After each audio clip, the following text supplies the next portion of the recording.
Okay, I think I'm live. I can't tell. See, yeah,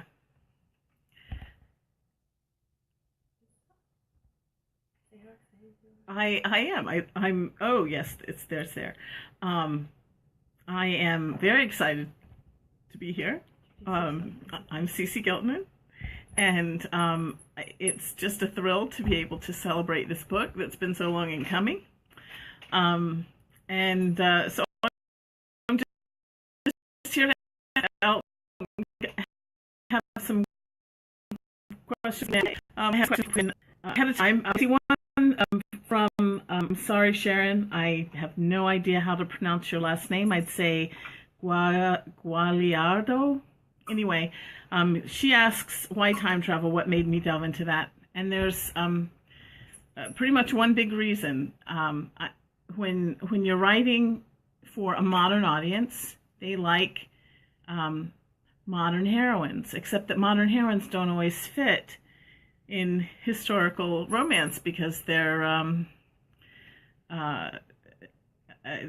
they don't play well. They're not true to the time of the book. So, but a modern heroine can have all of those thoughts that modern women have, like this is crazy, and what the heck is he talking about? That a woman from her own time can't have. So that's one of the reasons I wanted to try time travel, so I can put a modern hero back in a modern heroine back in time.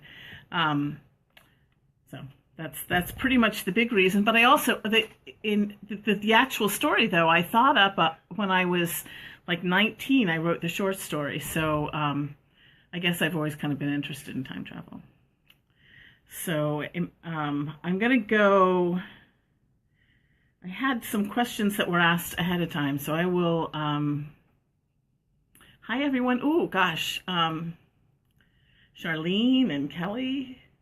Oh, no, it's not storming here. It's a little breezy, but we're in South Florida, so it's not storming. All right, so I'm going to just start with some of the questions that were asked early, and then my daughter is going to be keeping track of other questions.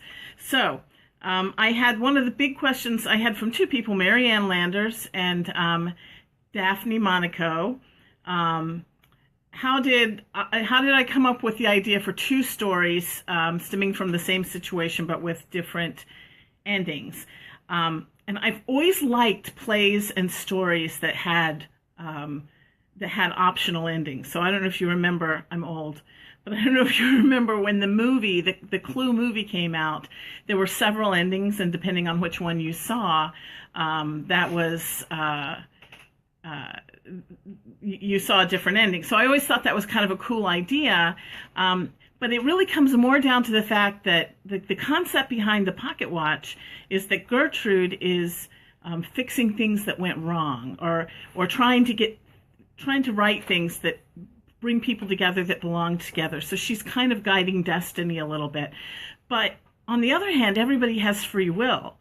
So I got to wondering, well, what if like she was guiding destiny and someone said, no, I don't want to do that. And she still has to fix destiny. So that's how I came up with the idea. So when, she ultimately, the right things happen in both stories. So that's how I came up with that. And then let's see. Mary Ann Landers also asked, do I think time travel is real or will it ever be? And I've not encountered time travel, although my daughter keeps asking me if I have. But so my initial reaction is no. I don't think time travel is real, but I don't pretend to know all there is to know about our universe and what might be out there and what we don't know. And so I'll keep an open mind about it. And do I think there ever will be time travel? There are things part of our daily lives now that would have just boggled the minds of people 500 years ago. So again, I'm willing to keep an open mind. I don't know. And Marianne Landers also asked, what are my favorite themes and why? And if you've read any of my other books, you can probably tell that I'm a real big fan of forgiveness. It's part of my faith, and it's part of what I believe is important. I like redeemable villains. I really hate stupid misunderstandings that go on for an entire book. And I think that timely communication is important. So I try to work all of those in. But all of my other books, they have not so much the Pocket Watch books, but my other ones, each one has a very particular theme. Highland Solution was how hard it can be to be married to someone who's hard to love. And Highland Courage was about finding your inner strength. And Highland Revenge was actually not about revenge at all, but forgiveness. So each one of them have a theme. And then she also asked, what do I hope readers will get most out of the choice of my works in general? And first and foremost, it's a book, it's entertainment. So I hope that they get a few hours of enjoyment, most of all. I try to put things that are historically accurate in, but I'm writing fairy tales. That's what I like. I like happy endings, and I like things to be nice. So I've been criticized for having sort of modern attitudes, but that's what I want to write a hero that you're going to be. That you're going to sigh over, and I'm not entirely sure there are many medieval men that we would really sigh over. So that's I really hope that they just enjoy it, and the themes of forgiveness and tolerance and compassion and all those things are there as part of the story, and then she asked. Which is more romantic, a love that's fated to be or a love that's fated not to be? I'm a romance author, so I have to say a love that's fated to be is more romantic because it results in that happy ever after. And then Daphne Monaco, and I've seen several other people now, so we'll get to those, but she asked how many books I'm anticipating in the series. And the answer is I love Gertrude. I love the concept of the pocket watch, and I'll keep writing them as long as they keep selling well. So there's no fixed amount. And she's asked if any books in the future will have a choice ending like this one. And I love this idea, but this was so hard to write because it's 2 full books. It took way too long before I had a new book out because I was writing 2. So I may play with the concept some, but I may do like one of the things that I've thought of maybe doing as another choice, but this one you would time travel with the person who accepted the watch, but then the choice to be made would be whether the person comes back to the present or not. So I may do that one. And I have considered, though, a choose your own heat option, because no matter what I write, it's either too much sex or not enough sex. And so you can't keep everybody happy. But I thought, well, if you got to that point and you were the sort of person who just wanted the door closed and I could give you a button to click, then you could just jump past it. So I may actually try that someday.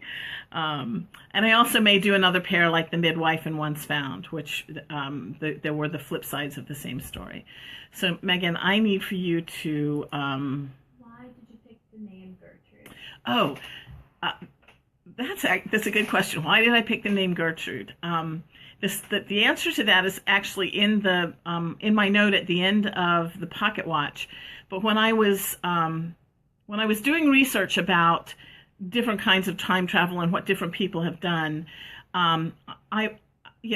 H.G. Wells is the person who hops to mind, and so I was going to name my first character Maggie Wells for H.G. Wells, but when I was doing the research, I found out that there was a short story by a man named Edward Page Mitchell, oddly enough, called The Clock That Ran Backwards.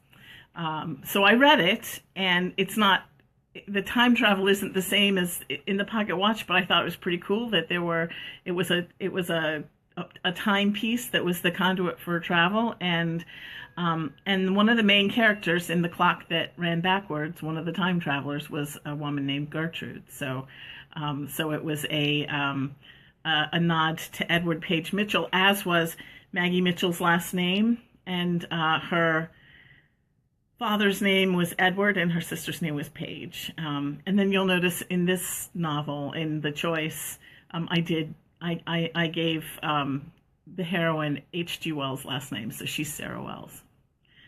Next, Megan. So that one was from Virginia. Oh, yeah. Hi, Virginia. I think you already maybe answered it. Would there be more pocket watch books? Asks Aniko. Yeah, I did already answer it. There will be more pocket watch books, as long as they keep selling and people like them, because I really like writing them. Okay, you got one from Jennifer Sidaway. What item would you take back in time with you? Ooh, what item? Well, of course, the pocket watch is soul exchange, so there's nothing that you could take, but literally, but if I could time travel and I could take one thing, oh gosh. Oh my goodness. There's so much. I think I might have to take I'd say like a Kindle, but I'd have to have a solar charger on it or something like that, because it holds so much. It's like having a whole library. So maybe that. All right, Megan, is there another one? Yep. If you could go back in time and change any of your books, would you, and why? Who asked that? Just Charlene asked that. Oh, Charlene. Hi, Charlene. If I could go back and change anything, the only thing that I would change, I'm really very proud of my books. I did in all of them what I wanted to do. The only thing that I would change is in the very first book, Highland Solution, I had an editor who removed some things. She thought that I had spent too much time sort of making Niall the tortured hero, and she said, "You said it once, it's enough." But in fact, because of the way he is, he's very mistrusting and distrusting, and he comes off as being stupid. Because the reader's in the head of the heroine a lot, and they know that she's a good person. So, how can he not see that she's a good person? Well, he can't see that she's a good person because he's hurt, and I didn't do a very good job of making that obvious. So that's the only thing that I would probably change. Is there anything in the coming books that you will not write about? That was asked by Sharon. I'm not entirely sure. Sharon, is there anything in the coming books that I will not write about? Well, the only thing that I write the stories that come to me, but I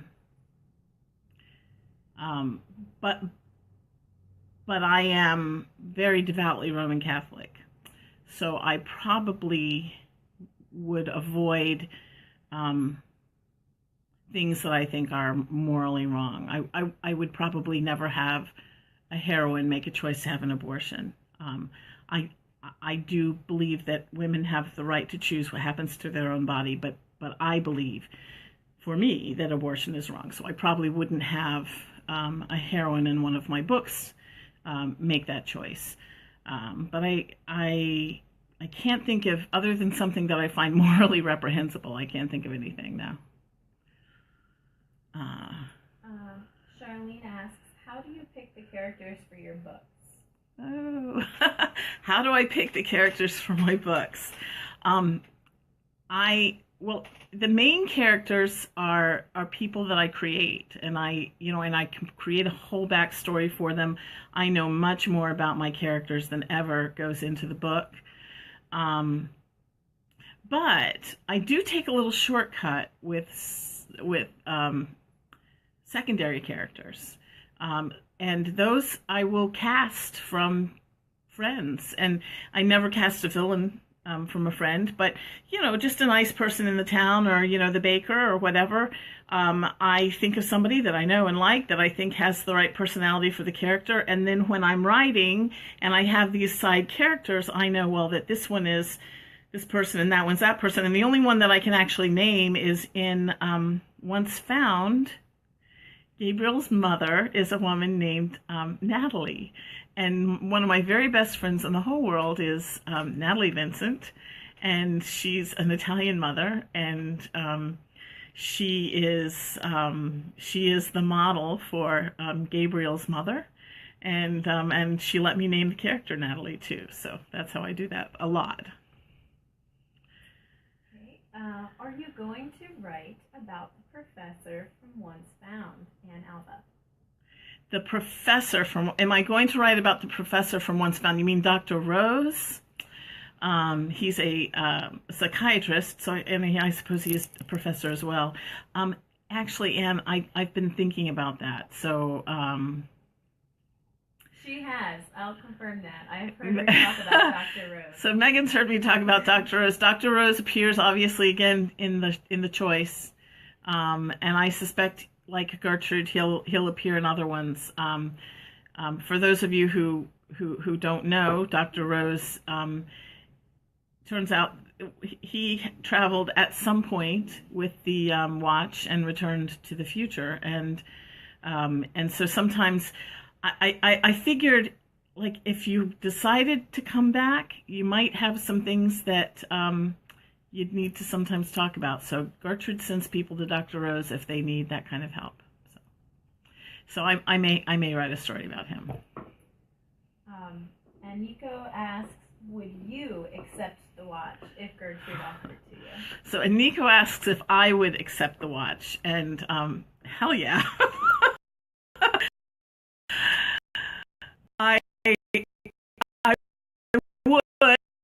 There are much those you think about, and that's that I've come to realize now that I've written the fifth one, that going back, and that's why I think one of the two stories in the choice is Nothing to Lose.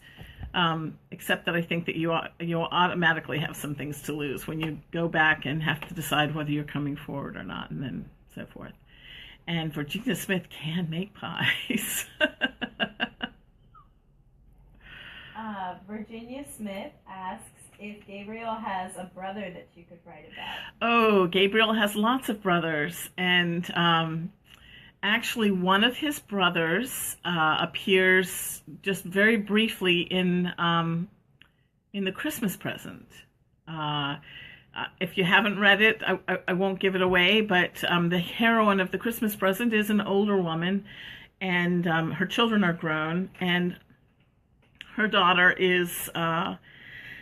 has fallen in love with one of Gabriel's brothers. And he has a number of other brothers. So I suspect that Gabriel's brothers will show up in other books. Maybe not in Pocket Watch books, though, so we'll see. This is from me, are there more people like Gertrude out in the world? Oh, yeah. Gertrude is an ancient spirit, but there are a lot of them. She's the one I know. Okay. You want to go back to some of your other questions? I don't have any other questions. I answered my questions first. So, I see Anne, though, comping about, never heard about A Romance with an Abortion. And actually, Marianne, and it might have been missed, but in Highland's Solution, one of the villains it's sort of implied that she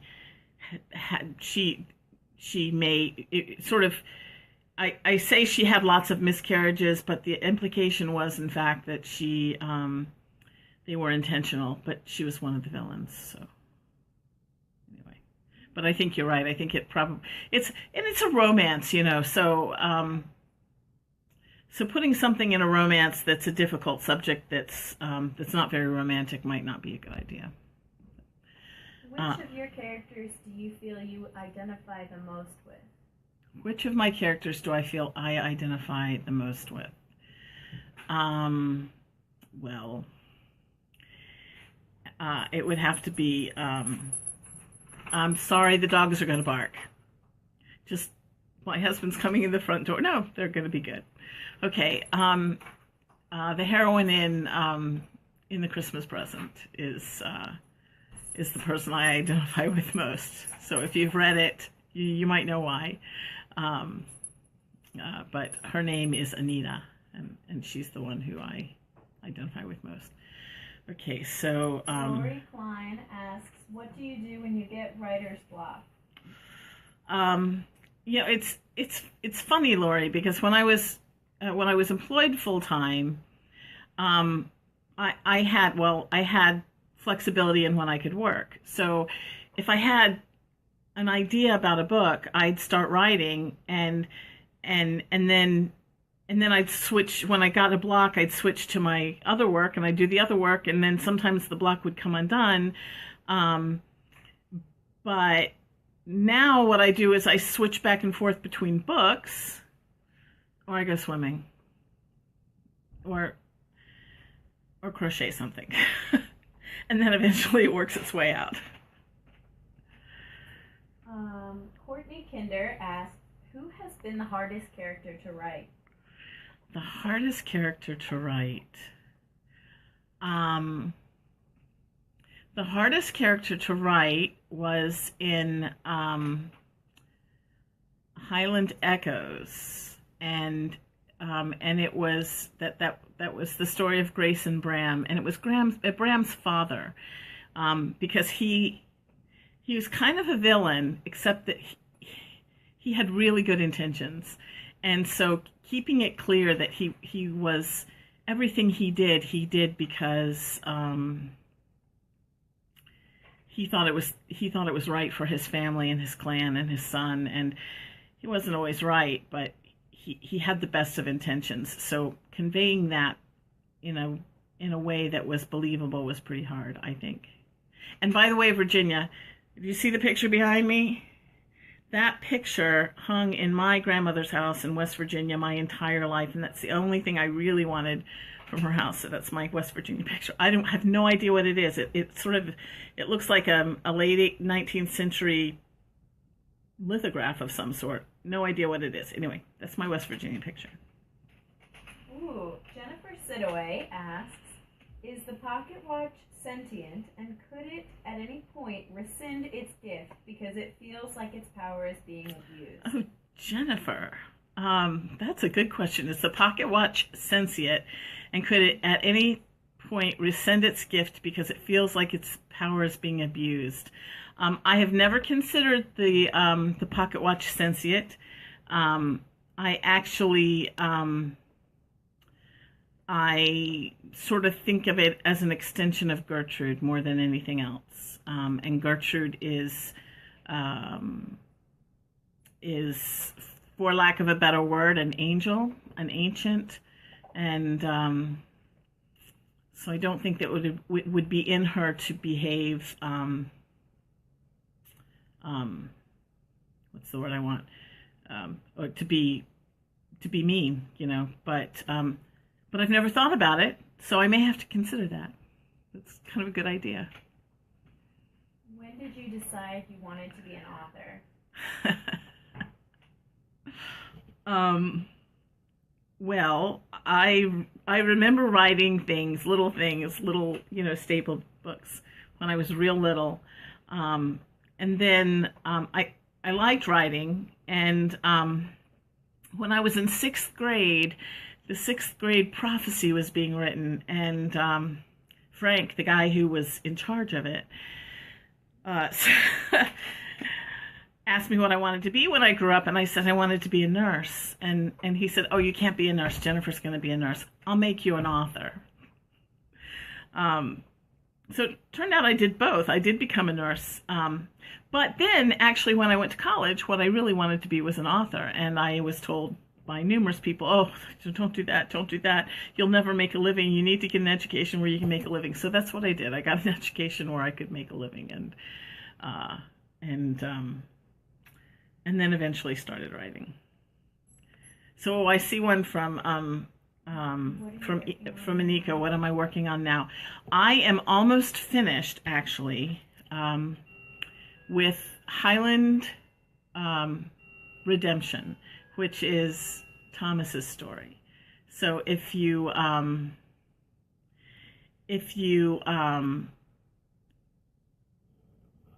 read Highland Solution, which was the very first book, you'll remember Thomas the little boy. And a lot of people asked me as soon as that was written, are you going to write a story for Thomas? Are you going to write a story for Thomas? And so, yeah, it's coming. So it'll be released, I think, June 27th. I think the pre-order will go up tomorrow or the next day. And then after that, people have asked for Ailsa's story from Highland Intrigue. I don't know what it is yet, so I'll figure it out. And there will be another pocket watch then as well. And oh, the picture. Okay, I see your answer, Virginia. Like I said, it was in my grandmother's house for a long time. Sharon Frizzell asks, heroes or villains, who's harder to write? I think villains, because, and I do have a couple over-the-top villains, because I think it's kind of fun to have an over-the-top villain, but I also like redeemable villains. So I want a villain who is believable and can learn from his from the error of his ways, and which is why in again in Highland Echoes, that Bram's father, he started out being really horrible, and I had to kind of go back and rewrite him and soften him up a little bit, because he had to keep going and living with his son and his new daughter-in-law. So villains are hard. Heroes, I think you can just imagine what you think the perfect man is, and so no, I don't think they're hard to write at all. Courtney Kinder asks, what was your favorite book as a child? Courtney Kinder asks, what was my favorite book as a child? I was a huge fan of the Little House on the Prairie series. So those are the books that I read over and over again. I also read Charlotte's Web and Stuart Little, lots. Nancy Drew and Hardy Boys Mysteries. I still have I see my daughter walking over to my antique bookshelf over there, so we'll see what she's pulling off of it. There were also I had books that were my mother's, that were Cherry Ames nurse books, and Bobbsey Twins and things like that. So that's pretty much sums that up. So lots of. Do I pick an object to have on hand for each book, a charm or a picture? Anne asked that. Anne Alba asked, do you pick an object to have on hand for each book? And no, I don't, but I do sometimes pick a song that gets me in the right mood, and I'll play it over and over and over again while I'm writing. So what did my daughter bring me? These. Okay, so here are some of my favorite books. These were some of the Little House books. Smell great. They smell great, yeah. These are Hardy Boys Mysteries. But these are my Cherry Ames books that were my mother's, and they're really they're very old. Some of them were printed during World War II, so they have this sort of this thing in the front that says they were printed according to war restrictions. And so anyway, my Cherry Ames books. So no, not an object as much as a song. Got another question. If a villain must be redeemed, doesn't that limit their villainy? It does. That's why they don't all have to be redeemed. But sometimes, like, okay, so I don't know if any of you have ever read. She's an author. She passed away a few years ago. God rest her soul. Maeve Binchy was a contemporary Irish author, and she wrote. It's I don't even know. It's not romance. I don't even know how to describe most of it. But one book that she wrote, and it's a short story. It's called The Lilac Bus. The Lilac Bus. It sort of tells a story about these people who all live in Dublin, and they all get in this. They go to their hometown every weekend in somebody's minibus. It's a lilac-colored bus, and it starts out in this one person's view. She seems perfectly reasonable and normal, and one of the other characters seems like a real ass. But then as she goes through the book, she switches point of view in each chapter until all of a sudden you get around to this guy that the first person thought was an ass, and you realize he's really he's like the salt of the earth. He's a really good guy. He just tells off-color jokes, and so I realized that sometimes, what we see from a villain is only the surface, and there is something that makes him human. And so if I can see the human in him, I want to retain that. And sometimes you can't. Like the guy who was in, he was in both Highland Echoes and Highland Angels. Fiercar Morrison was just psychotic, so he was not redeemable. Aniko asked, it may have been before you answered, the music or quiet? I used to always think I needed absolute quiet, and if I listen to music, I swear to you, it's one song on a loop, because it'll be a song that gets me in a mood that then I don't have to think of. It's just playing, and it's white noise in a way. But this past summer, I discovered something called Brain FM, and it's free to try. You can go look at it. But it has the sound of waves or rain or things like that with this other kind of intense sounds. I can't even describe it. You have to listen to it to see. But it's designed to either help you focus or relax. And I found that if I do the Brain FM focus, I'm in another world and I can absolutely focus. So I do that some. Yes. Do you have a writing assistant? Oh, my daughter says, do I have a writing assistant? And he's been wanting to get up here all evening. This is my writing assistant. This is my Louie. This is my Louie. He's gonna look at the camera now. And he is he's at my elbow almost 24 hours a day. He's a little upset now that he can't sit here while I'm talking. Right? He also doesn't sit that nicely. Yeah, he's only sitting this nicely because he sees all the things moving on the screen. All right, if you could take my writing assistant. All right. Now, Louis. Now there is a puppy in this house, but that's not him. Louis my buddy. He's my right-hand man, aren't you, buddy? Yeah, the puppy's staring out the window. He doesn't give a fat rat's ass. So. Any other questions, or are we... As an author, do you read your own reviews? Oh, God, yes. I know it's probably...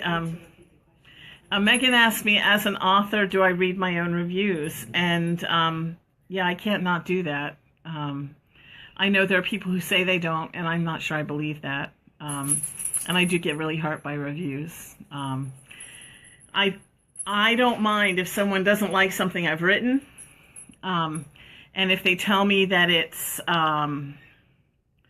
if they say, like there was people who didn't like the fact that Kristen in Highland Echoes spoke with a childish accent, but she was 3, so I didn't really know how to convey that otherwise, but that's fine. If you don't like it, that's fine. But when somebody comes on, and I have to say, I've been reeling for the last 24 hours because I got 2 absolutely horrific reviews on the choice that went up almost before, within hours of release, and it's 2 long books, so I don't think that they could have been, I don't think they could have read them, and they were just short, know nothing, say nothing, kind of reviews, and they hurt me because I sort of feel like somebody who does that is intentionally doing it to slam the book. Both people who gave reviews said they liked my other books, but they'd never reviewed any of my other books. So yeah, I read them, and when somebody's mean, it hurts my feelings. But very tough. What? And when they are. And when they're beautiful, they're yeah. I just love it when somebody gets it. So have I ever thought of a book where the pocket watch would be still? No. That's cool. That's a good question. But because the pocket watch, because Gertrude is ultimately the she's the one who controls the pocket watch. So the pocket watch works from wherever it is, and Gertrude says the pocket watch always is where it needs to be. So if someone stole it, it really wouldn't matter. When it needed to be somewhere else, it would be somewhere else. Oh, my dog's gorgeous. Yes, he is. How familiar? Oh, Brigadoon. So Jennifer asked about Brigadoon. I have not thought so much about Brigadoon, a place frozen in time, as a place that is more like a conduit to a particular time. Yes, there are trolls out there that are mean. Yep, It makes me sad too. So yeah, Brigadoon's been done, so I probably wouldn't do that. But yeah, Virginia, I agree. I don't think they could have read them. And I appreciate your very kind review last night. And do I fixate on the bad even when I utter? Yes, Anne, I do. Can you tell? But I think that's because I feel like if it's a baby, yeah, it's my baby. It's like somebody calling my daughter ugly or stupid. But I've gotten much better at that though, because I think that there are people who are going to be haters going to hate. And I think I posted something today that said, the light will never be extinguished by the darkness. And so I have to let it go. But sometimes people say things that, that I have to, that I take notice of. And one of the things, like with the Highland Solution and the fact that Niall came off looking kind of stupid. Well, I have to admit he did come off looking kind of stupid, and but I learned something from that, and I learned how to make certain that if a character needs his motivation explained, that it's really explained. So, will we get to know more about Gertrude in future books, like her origin? I'm sure that we'll get to see a lot more of Gertrude, but Gertrude explains in the very beginning of the choice what her origin is, and I believe, if I can find it here quickly, I believe that she says that she has existed since the dawn of time, and she is one of the ancients. So let me see if I can find that quickly, but yeah, but I was pretty clear about her origin in this book, and we may learn a little more about it. But I actually have ideas for other books that have to do with other kinds of ancients that are like Gertrude but different. So so what you may learn is actually a little more about the whole group of these ancients. as a whole as opposed to just her specifically. A lot of times you say that you write so much more of a story and characters than you put into the book. While people are maybe thinking of some more questions, why don't you share maybe some deleted scenes from previous books? And if people want to hear maybe from a specific book or character, that'd be cool. For Virginia wrote jealous. Yeah, I'd like to think they're jealous, Virginia. I don't know if they are or not. So my daughter said, I'll go ahead to Aniko's, and then I'll get you to yours again, Megan. Aniko says, is she the only one, or are there others? There are others. She does what she does, and others do other things. So I think, like I said, I get so distracted. Let me find the because this is in the very, very front of the front of the choice. She says that she is one of the ancients, that she has existed since the dawn of time, and there are other. I think she even says, she says, I am an immortal spirit. I have existed since the dawn of time, from the first moment of creation. Throughout history, we have been given different names, and so that implies that there are more of her. Among them are angel, fairy, muse, spirit guide, messenger, Udamon, Dakini, Diva, elemental spirit, Gandharva, watchers, Grigori, one of the ancients, or servant of the divine. So there are lots of them. Keep Gertrude forever. I will. I love Gertrude. Gertrude equals Mother Time. Jennifer, have you ever written a book? Because just for those of you who don't know, Jennifer is a Dunkara author, and she has actually written a wonderful book. It's I think technically YA, but it's really smart and very clever, and so please look at it. It's also squeaky clean. So if there are any young adult people in your life that you want to recommend a book to, look at Jennifer's. Are we going to see what? Are we going to know what the others? Are we going to know what the other things are? Yes, yeah. If I write stories about the other ancients, it will be because it's a reveal of things that they do. It explains who and what she is, and yes, she does explain that, but she is a little more clear about it in this one. She goes a little bit farther in this one, so little bits. She's revealed little bits, but this is the one where she out and out says, "I'm an immortal spirit. I'm an angel. Call me whatever you want to call me," but. I so remember her saying that. Good. Yes, Green-Eyed Monsters, Virginia, I love you. You're so much like my mother. Deleted scenes. So Iniko is thinking about more. I think that each book there's a little bit more that comes out, and I suspect that. One of the problems with being an immortal that isn't Gertrude is that you lose people, and you're sort of always here, and they come and go. Gertrude has the ability to keep going back in time, so. But I think that, yes, the little Gertrude, we'll learn more and more about her as we go along. Hi, BJ!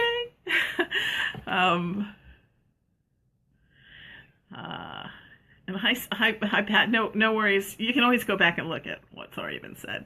So Megan wondered about deleted scenes, and I think sometimes, and I saw Kate Robbins write about this the other day online. You sometimes write yourself into a corner, and again, I'll use the example of Laird Sutherland in Echoes. He was really not a nice guy, and I got all the way through and realized that I was in a bad place with him, and I literally had to go back and lighten him up some and continue to remind readers of his motivation, which was, this is what's best for my clan. So um, no, you're not my mother's age. I think you're much younger than my mother.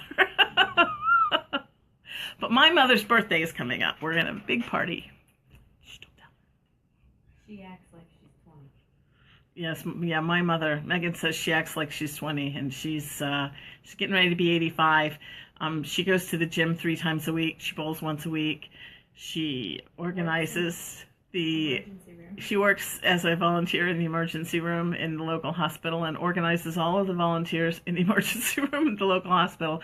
So she's quite a pip. And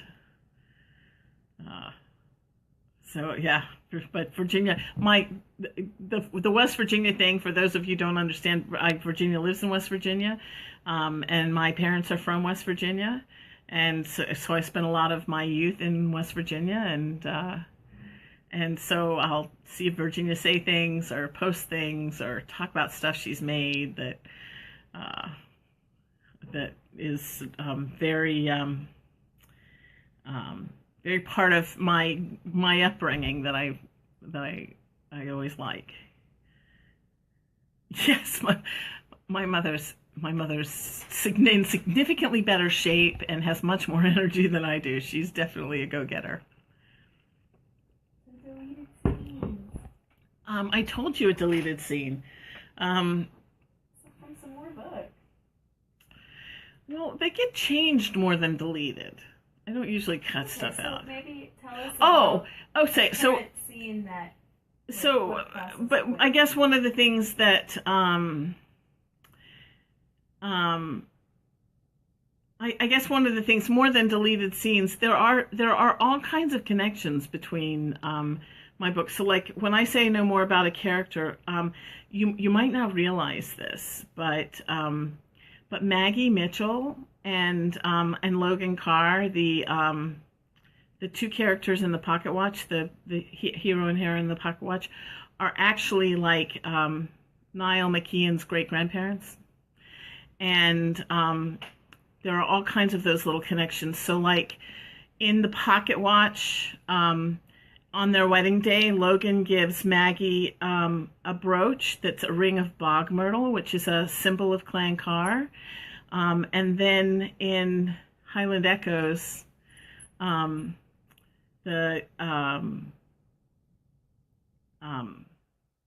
Grace's grandmother,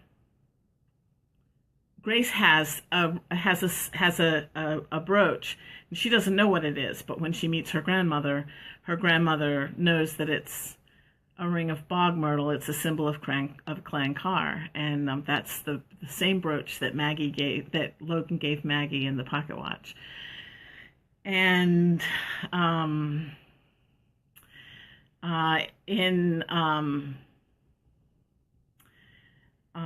in Highland Intrigue, there's a priest, Father Stephen, and I think in Highland Revenge, the heroine Fiona talks about her cousin Stephen, who isn't really meant to be a warrior, and that's in fact Father Stephen in Highland Intrigue. So there are all these little kinds of connecting threads that probably most people don't notice, but I know they're there.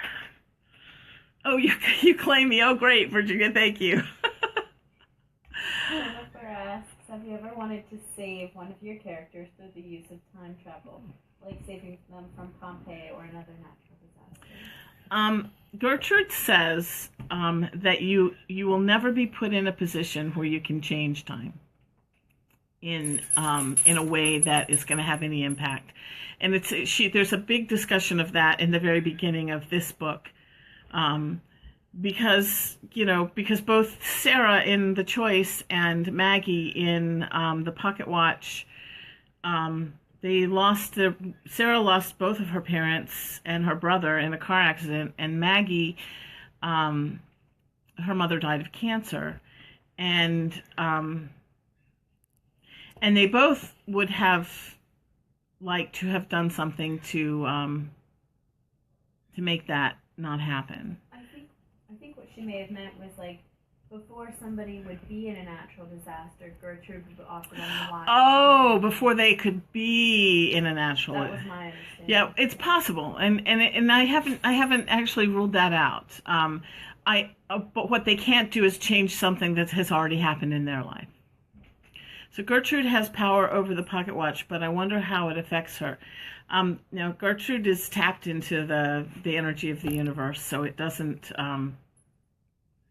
It just works because it works. And yes, actually, I've thought a lot about Pompeii, as a matter of fact, and the idea of maybe sending someone back there, and with them knowing that they have to leave or do something. So haven't come up with a plot yet, but I think that because if they're setting destiny right, then maybe there's somebody that was destined to live on. So yeah, it's a concept that I've toyed with. I just haven't worked it out yet. Okay, so since we're traveling through time with some of these stories, I know that you've put Easter eggs in books in the past, based on books from the past. And something you said to me recently was talking about an Easter egg for the future. Lily Baldwin is calling, and she must not realize that I'm online right now. So Megan's going to run and get that. And Megan was asking about Easter eggs, but I was listening to the telephone call coming in. So Easter eggs. There are things in every book that that connect it to at least one other book that I've written, and not just the pocket watch books are in the same world as my Scottish historical romances. So I've even toyed with taking like one of the characters, like say Ailsa, and making and having somebody go back with the pocket watch to her, or maybe even giving her the pocket watch to go forward. So it's a possibility. So yeah, not sure. She's Megan's talking to her. So is there something wrong? Lily was phoning in her questions. Oh, Lily was phoning in her questions. What were her questions? Just how you I missed the question I didn't answer. I wasn't sure. I wasn't sure about the Easter. Okay, so yeah, well, I have to call Lily when we're done here. So I'll give her your love, Virginia. And Lily right now is tearing it up. She's got her Highland Outlaw series is just okay, guys, stop it. Her Highland Outlaw series is just it's doing just remarkably well. So I'm very, very proud of her. So your question about Easter eggs, what was it? About like things that are in books now that are you're having this sneaky thinking about how they are attached to future books. There is, in fact, in Thomas, there's a ship called the Mermaid Queen, and Megan had an idea for a book about a mermaid and a mermaid queen. So there's a little Easter egg in Thomas about this mermaid book that we're going to write. So and there are things like there are references to pop culture in my son dared me to put a reference to Star Wars in Highland Solution. So at some point there's the thing that Yoda says, there is no try, do or do not. And I think that there's a place in Highland Solution where where Niall says, there is no try, do it. So if you look for them, you find them. There's a red shirt in Highland Solution as well, and a red shirt is, I'm letting my geek show now. In Star Trek, in the original television series, the people who had red shirts were the ones who very often got killed. They were nameless characters that would get killed on landing parties and things like that. And so the term red shirt it became a Hollywood term to mean a character that was expendable. And there's a red shirt in Highland Solution. His name is Rab the Red, and I never actually say he dies, but he was grievously injured in Highland Solution. So Closet Trekkie. It was kind of an old Trekkie. I've never watched any of the new ones, but I did like the old ones. So that's 9 o'clock. So it is time to finish unless there are any additional questions. Like, what does my daughter look like? She passed me my other writing assistant. This is my personal assistant. Say hi to Megan. So thanks. The other inspiration. The other inspiration. And Megan, some of you might recognize her as the person on the cover of Highland Solution. Yeah, there's my books behind me. So this is Megan. So. And on Revenge. Oh, the pendant that I'm wearing. I actually was looking. I do have. Yeah, she's on Revenge too. I do have a pocket watch. Yeah, friend Megan. You'll find her. I have a pocket watch that I couldn't find tonight. This is actually there's I don't even think you can see it very clearly, but it's a coin. There's a coin that has an angel on it, so it's an angel for Gertrude. So everyone's saying hello to you, Megan. So that's 9 o'clock. I was going to do an hour. It has been fun. It's been great to be able to kind of talk to you guys live. And hold on 1 second. Oh, Megan says to hold on 1 second. Hey, my mom is live on Facebook, and we're asking her author questions. Do you have a question for your daughter? It's my mother, Virginia. It's my mother calling. Okay.